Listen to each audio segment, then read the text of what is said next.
Et si la véritable force spirituelle ne se trouvait pas dans les grands moments, mais plutôt dans les petites actions de chaque jour? C'est cette idée vraiment puissante qu'on va explorer aujourd'hui. Cette citation, c'est vraiment le cœur du sujet. En gros, ce que ça nous dit, c'est que la spiritualité, ce n'est pas un sprint, c'est un marathon. Il ne s'agit pas d'une recharge unique et spectaculaire, non, mais plutôt d'un flux, quelque chose de constant qui nous nourrit pour faire face aux défis de tous les jours. Alors, pour bien comprendre comment tout ça s'articule, on va suivre un petit plan en 5 points. On va partir de la grâce au quotidien pour arriver jusqu'à la mise en pratique. Allez, on attaque avec le premier point, la grâce au quotidien.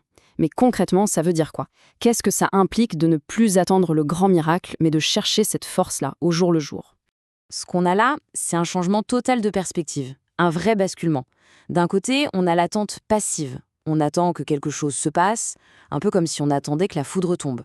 Et de l'autre, eh bien, on a un engagement actif, une décision qu'on prend chaque jour de s'ouvrir.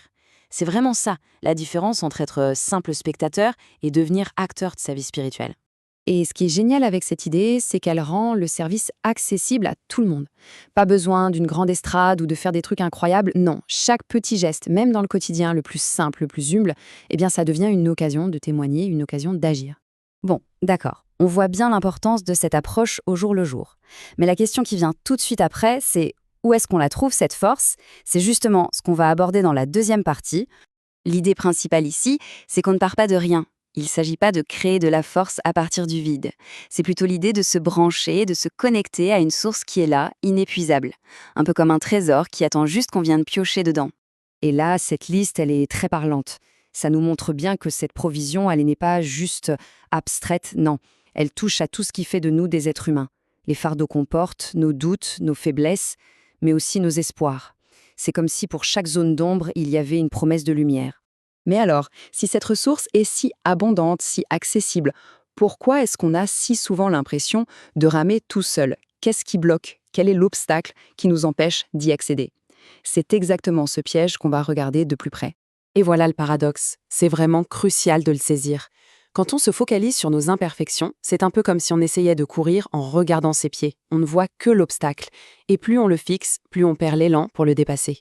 Donc si le piège, c'est de se concentrer sur nos défauts, logiquement, il doit y avoir une sortie de secours, non? Alors c'est quoi la clé?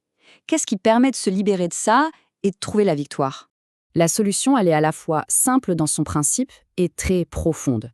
C'est en 2 temps. D'abord, c'est un choix conscient d'arrêter de nourrir les pensées négatives. Mais attention, ça, c'est que la moitié du travail. L'étape 2 est capitale. Il faut remplacer activement ses pensées. On ne peut pas juste faire le vide, il faut le remplir par autre chose, par du constructif, du vrai, du positif. Bon, on a vu pas mal de théories. Maintenant, il est temps de rendre tout ça un peu plus personnel. Comment ces grands concepts s'appliquent concrètement dans une vie? On va voir ça avec quelques questions pour réfléchir. Voilà une première question intéressante. Pensez à une prière qui a été exaucée. Souvent, on voit ça comme une victoire et c'est tout. Mais si on creuse un peu, comment est-ce que cette expérience a pu renforcer un vrai sentiment de paix à l'intérieur? Une paix qui va au-delà de la simple satisfaction d'avoir eu ce qu'on voulait.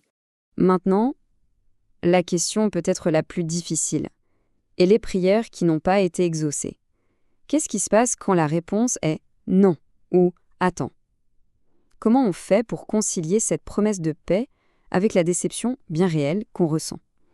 C'est là, vraiment, que la foi est mise au défi. Et cette dernière question, elle nous ramène au cœur du sujet, nos pensées, au quotidien. Si on était vraiment honnête, si on faisait un petit audit de notre dialogue intérieur, sur quoi est-ce qu'il se concentre le plus?